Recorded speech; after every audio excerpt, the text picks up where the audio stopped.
The fairground wasn't very busy yet, at least not in the area around their little educational stall. Most of the children were too excited to pay attention to anything that looked like learning, while their parents didn't need to find an excuse to rest just yet. Give them a few hours of walking around under the hot sun, and they'd all be stopping in the shade to look at the pretty birds. It was always the same. Harold considered himself to be an expert on the subject of human behaviour at the fair. After all, he did have the best view. Every weekend this summer, Harold and his colleagues would spend the day sitting quietly on their perches, while their handlers talked about their own work caring for birds of prey. As if the public really cared about what two silly humans had to say. The birds were the real backbone of the operation. No one would stop to listen if they weren't there, looking impressive and beautiful. Harold, as the smartest and second oldest bird, had elected himself leader of today's particular flock. In addition to himself, there were 2 barn owls, a goshawk, a trio of bad-mannered ravens, and Eddie, the eagle owl. Glancing around, Harold saw that Eddie, the most senior bird in the rescue, and usually the most impressive, had fallen asleep in her water dish again.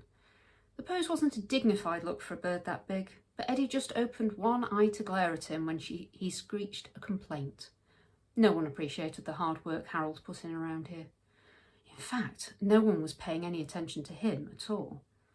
"What does this say?" the handler named Austin said, apparently to himself, while he was poking around in the back of the van. "No sign of jewel thieves after. I can't read this next bit." Jack, the other handler, looked over. "I don't know. I'm not in the habit of reading newspapers lining bird cages." He gave a shiver of disgust. "Certainly not after the birds have been in there. I doubt it's anything interesting anyway." On his perch, Harold fluffed his feathers in agreement and turned his one-eyed stare in search of something more interesting than his handler's usual Saturday morning bickering. In this case, the something was a shiny silver balloon tied to the wrist of a little girl who had stopped to look at their stall. Harold preened his flight feathers as an excuse to show her his best side. "It says here that someone stole £3 million worth of gems from that big house. You know, the one just down the road," Austin was saying to Jack, despite the latter's complete lack of interest. The handlers often talked at each other for hours like that. Harold had mostly learned to tune it out. Unless they were talking about food, it wasn't worth listening to. "And," Jack replied, straightening the flyers on the table for the 4th time in 10 minutes. "Imagine having £3 million worth of anything," Austin sighed. "Apparently they were stolen 8 months ago. The police don't have any leads.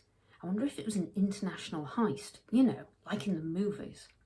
Austin slammed the van door, startling the other birds for a moment. Of course, Harold hadn't been surprised. No, he was ready for anything. He was a brave and dignified bird. He'd only joined in with the panicked flapping as an excuse to mess up Jack's papers again. It was important to keep the humans busy or else they'd get bored. And Austin was definitely bored right now. Look, they had an opal as big as an egg," Austin said, rustling a large dishevelled piece of paper in front of Jack's face. 13 eyes turned to look at Austin in the brief hope there might also be a real egg in the offering. 13 because Harold himself only had 1 eye and Eddie was still asleep. One of the ravens, seemingly disappointed at lack of food, hopped into the air and flapped hard, catching a barn owl on the back of the head. The barn owl then retaliated. Chaos descended. Typical Saturday morning nonsense.